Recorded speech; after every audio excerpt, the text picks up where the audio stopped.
Bom dia, eu sou Marcos Demarque, economista-chefe da Oris Partners.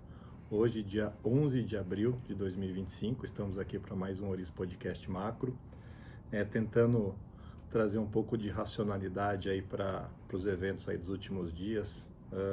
Tivemos aqui na semana passada, junto com o nosso sócio em Miami, né, o Felipe Monteiro, tentando responder um pouco das perguntas em cima da decisão do Trump de tarifar todos os países do mundo, as tarifas recíprocas. E de lá para cá, a grande surpresa foi aí a escalada que a gente teve nas tarifas que foram colocadas em cima da China, e a China colocando, devolvendo na mesma magnitude para os Estados Unidos, né? A gente teve ali uma primeira rodada, até mesmo antes da semana passada, de 20% de tarifação sobre a China. Aí os Estados Unidos tarifou mais 34% na semana passada. O governo chinês retribuiu na mesma magnitude a tarifação dos produtos importados dos Estados Unidos. O Trump subiu para 84, 125, e agora ambos os países, né, tarifam seus produtos aí em mais de 100%, praticamente inviabilizando, né, o comércio externo entre as duas economias, né? Acho que nessas horas, e a gente teve, né, também, né, junto com essa escalada das tarifas Estados Unidos-China, né, a decisão do Trump de colocar, né, uma pausa temporária de 90 dias nas tarifas para os demais países do mundo. Então, no final das contas, acabou sobrando só a China, por enquanto, com um elevado nível de tarifação. A gente já tinha tido antes, né, tarifas específicas setoriais sobre o aço, alumínio, automóveis. Provavelmente veremos aí tarifação sobre produtos farmacêuticos também em algum momento. Trump já prometeu também isso ao longo desses últimos dias. Mas enfim, e aí acho que a análise que a gente tende a fazer, na verdade, cada pessoa, cada analista, cada economista, cada pessoa que trabalha em determinado segmento da economia tende a puxar um pouco a análise mais para o seu lado, né? Que a análise do que está acontecendo pode ser olhada de diversos aspectos, diversos ângulos, cada um tem um enfoque particular, né? Você pode estar olhando um pouco mais o curto prazo, médio prazo, longo prazo, repercussões políticas, geopolíticas, repercussões econômicas, repercussões militares, assim, são várias frentes que as análises acabam acontecendo, e cada um tem um viés de puxar um pouco mais para lá ou para cá, né? Eu acho que o mais importante aqui, pelo menos no que diz respeito a nós economistas, nós que estamos no mercado financeiro, nesse momento é tentar descobrir qual será o impacto direto sobre a economia americana. Acho que esse, pelo menos no meu modo de ver, é um dos principais assuntos aí para a gente tentar elucidar ao longo das próximas semanas e meses. Obviamente, é muito cedo para se tentar descobrir qual que é a magnitude dos impactos econômicos, inflação. A gente observou nos últimos dias, né, os grandes bancos americanos aí aumentando probabilidade de recessão, ou já colocando, né, como cenário base uma recessão acontecendo nos Estados Unidos. O fato é que a gente teve uma reviravolta muito grande em poucas semanas, né? Passamos de um cenário até alguns meses atrás de uma economia que funcionava de uma maneira muito redonda, né? A economia americana crescendo de maneira bastante forte, inflação ainda que acima da meta, caminhando gradualmente para a meta, juros sendo reduzidos, cadeias de suprimento funcionando muito bem, né? Depois de elas terem se acertado após a pandemia. Então, é o que eu gosto de falar, é uma engrenagem de crescimento funcionando de maneira muito redonda, muito eficiente. E o que acaba acontecendo, o que acabou acontecendo, né, é que as decisões do Trump de tarifar os produtos importados é jogar areia nessa engrenagem, né? Quando a gente tem uma engrenagem operando numa velocidade, você joga areia, ela acaba operando numa velocidade menor. Então, acho que a principal derivada disso tudo é um crescimento menor ao longo dos próximos trimestres, e mesmo assim fica uma dúvida muito grande quando é que essa desaceleração pode aparecer, né? Porque a gente tem notícias de que os consumidores, vislumbrando aí aumentos de preços ao longo dos próximos meses, estão se adiantando nas compras. Então pode ser que a gente tenha um surto de compras aí em produtos importados, né, que na maioria das vezes são produzidos fora do país, até mesmo na China especificamente. Então até mesmo os dados econômicos no primeiro momento podem ficar bastante contaminados aí por esse tipo de dinâmica aí.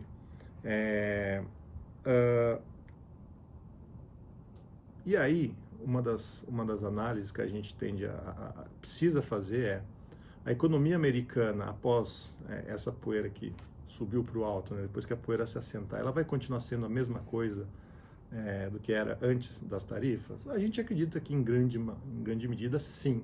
Né? Obviamente a gente não sabe o timing, o quanto tempo deverá demorar esse ajuste, né, para a cadeia de suprimentos mudar, cadeias de produção serem internalizadas ou colocadas em outros países. Mas o fato é que, como disse o Carlos Caval, nosso sócio fundador aqui, né, a Apple é o que é, por exemplo, né, não porque ela produz iPhone na China. A Apple é o que é, porque ela inova, porque ela tem produtos que o consumidor deseja ter. Né? Talvez não seja mais produzido na China, vai ser produzido em outro lugar, mas a Apple, sua capacidade de inovar, de trazer tecnologias, aí vai continuar existindo. Isso vale para todas as outras empresas americanas, né? A capacidade de produzir produtos que tenham uma demanda relevante, né? Então, nesse sentido, a economia americana continuará inovando, né? A inteligência artificial seguirá seu curso, provavelmente não sofrerá nenhum grande impacto em termos de desenvolvimento, mas a questão dos produtos em si a gente terá que acompanhar durante um tempo. E aí, um outro questionamento que já começa a trazer um pouco mais o assunto para o Brasil é a questão do crescimento global, especificamente China. Né? A gente tem pouca dúvida de que a China será enormemente impactado pelas decisões aí mais recentes, assumindo que não teremos nenhuma grande negociação que devolva aí muito do que já foi anunciado. Né? Então é uma premissa bastante forte, imaginando que o Trump é bastante volátil nas suas decisões, mas enfim, se continuarmos nesse curso, a economia chinesa terá um impacto importante, ainda mais porque nos últimos anos a China veio crescendo muito calcada na produção de bens industriais, exportando isso para o resto do mundo. Né? O seu setor imobiliário é muito afetado por uma alavancagem muito grande ao longo de muitos anos, contraindo mais recentemente. Então tudo isso fez com que muito do crescimento chinês acabasse por vir aí da indústria manufatureira. Né? E aí começa a surgir de novo, né, mais perguntas do que respostas. Né? A China, como que a China vai encarar tudo isso? Né? Ela vai conseguir lançar mão de estímulo para empurrar a economia no momento onde, notadamente, aí, um país com alto endividamento do setor privado e do setor público, então parece limitado o espaço para o chinês fazer estímulo econômico. Pode ser que aconteça, mas parece que o espaço é bastante limitado. Né? Outras perguntas, que aí também já puxando um pouco para o Brasil. Que setores da China que podem ir melhor ou pior nesse quadro que a gente está desenhando aqui, dado que a China é um importante importador de produtos brasileiros, né? Notadamente minérios e produtos agrícolas. Na questão dos grãos, o Brasil claramente vai ser beneficiado. Tá?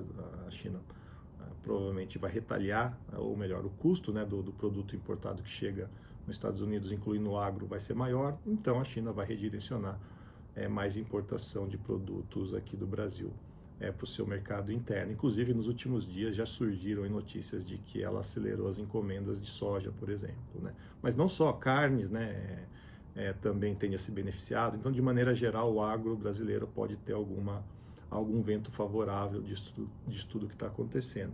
Em contrapartida, né, para metais, minério de ferro, por exemplo, até mesmo outras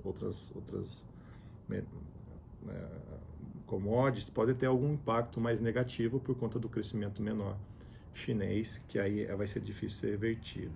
Então, esses aspectos são muito relevantes na análise, então é o que a gente vai tentar olhar nas próximas semanas e meses. Né?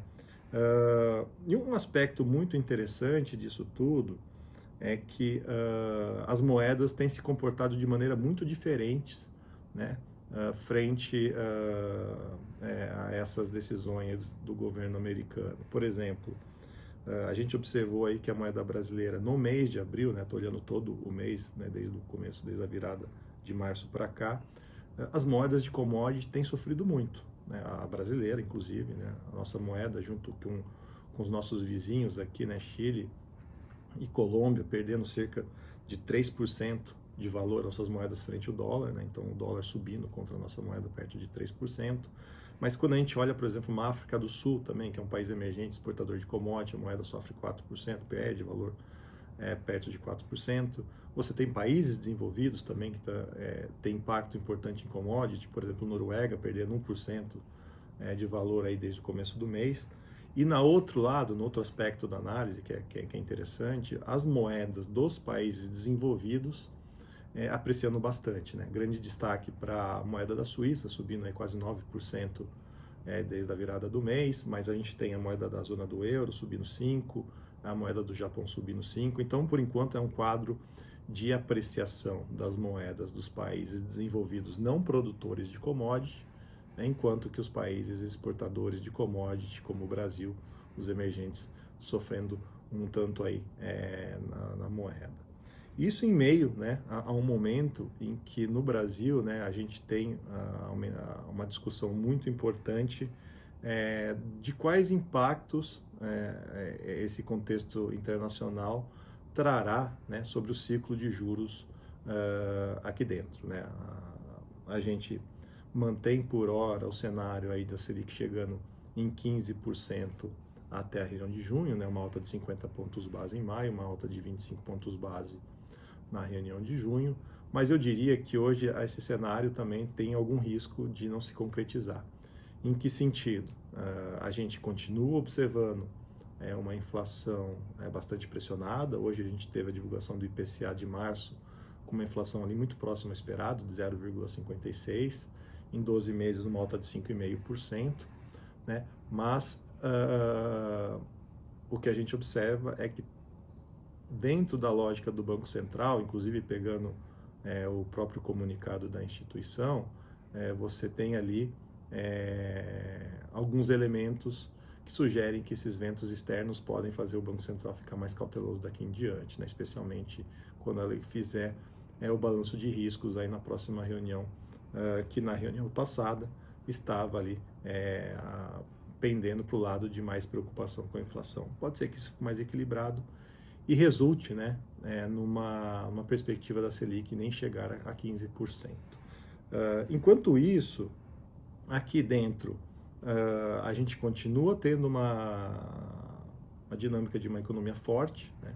A gente teve essa semana indicadores do comércio varejista e dos serviços. O comércio varejista teve um desempenho mais fraco, uma contração de 0,4% no mês de fevereiro, na comparação com janeiro. O mercado esperava uma queda de 0,1%, mas a atividade no setor de serviços subiu 0,8%, o mercado esperava uma variação nula no mês de fevereiro, né? Então veio mais forte, e serviços abrange uma área, uma maior fatia da economia, então nesse sentido é até mais relevante.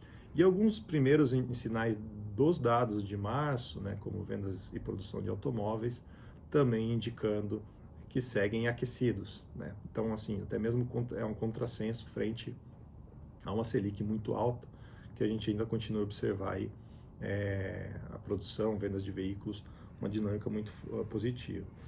E vale lembrar, né, coisa que a gente já tem ressaltado aqui ao longo das últimas semanas, a ideia de que o primeiro TRI vai ter um PIB bastante forte, não tanto por conta desses indicadores que a gente acompanha no detalhe aqui, varejo, serviços, indústria, mas muito por conta do agro, né? A safra da soja tem tudo aí para bater recorde de colheita esse ano, né? Então, um impacto positivo sobre a atividade de maneira geral. A questão fica mesmo pensando nos trimestres à frente, né? Quanto que vai ser a desaceleração daqui em diante, depois de um PIB de mais de 3% em 2024. Nós aqui acreditamos que haverá sim uma desaceleração da atividade, conforme a gente tem ressaltado aqui nos nossos podcasts, mas não deve ser uma desaceleração tão grande, né? Um PIB entre 2% e 2,5% faz sentido para a gente hoje, especialmente porque o mercado de trabalho segue aquecido, a gente observou uma nova aceleração das contratações aí nos dados de fevereiro, a gente continua observando o governo federal anunciando medidas de estímulo, né? A gente teve aí recentemente mais dinheiro sendo alocado para o programa Minha Casa Minha Vida, que também é mais demanda na economia. Então, o balanço que terá que ser feito aí pelo Copom nesse cenário em meio a uma demanda que segue resiliente, segue forte, que ainda vai capturar estímulos econômicos ao longo dos próximos meses, que provavelmente vai continuar pressionando a inflação até onde chegar com a Selic, né? Então, acho que esse questionamento é importante e agora ganhou esse componente do externo que pode ganhar até mais importância na decisão do colegiado. Diante disso, acho que um aspecto que terá que ser acompanhado aí pelo Copom, também para ajudar a averiguar aí qual que é a melhor decisão acerca do ciclo de política monetária, é a dinâmica do dólar, né? Como a gente disse, né, a moeda brasileira depreciou cerca de 3% da virada do mês para cá, está por volta de 5,85 agora pela manhã, caiu relativamente bem em frente àqueles patamares que a gente viu no final do ano passado. Então, por hora, né, a ideia de que o dólar não está contribuindo para a inflação parece ser razoável, mas isso vai depender muito do que acontecer com o restante da dinâmica internacional impactando o Brasil. Nesse sentido, como eu disse no começo da nossa conversa aqui, permanece muito mais perguntas do que respostas. Dificilmente teremos aí uma elucidação do que veremos a seguir nas próximas semanas e meses, ainda mais porque a todo momento existe a possibilidade do presidente Trump querer negociar e entregar, né, uma situação melhor que beneficie seus parceiros comerciais, penalizando alguns outros, mas enfim, continuaremos aqui provavelmente ao longo de bastante tempo nessa dinâmica. Eu fico por aqui. Hoje estou saindo um pouco mais de reflexões que a gente vai tocar ao longo aí dos próximos meses, sem muitas respostas concretas e certeiras, mas enfim, é o que temos no momento. Agradeço a todos e a todas, desejo um ótimo final de semana e até uma próxima.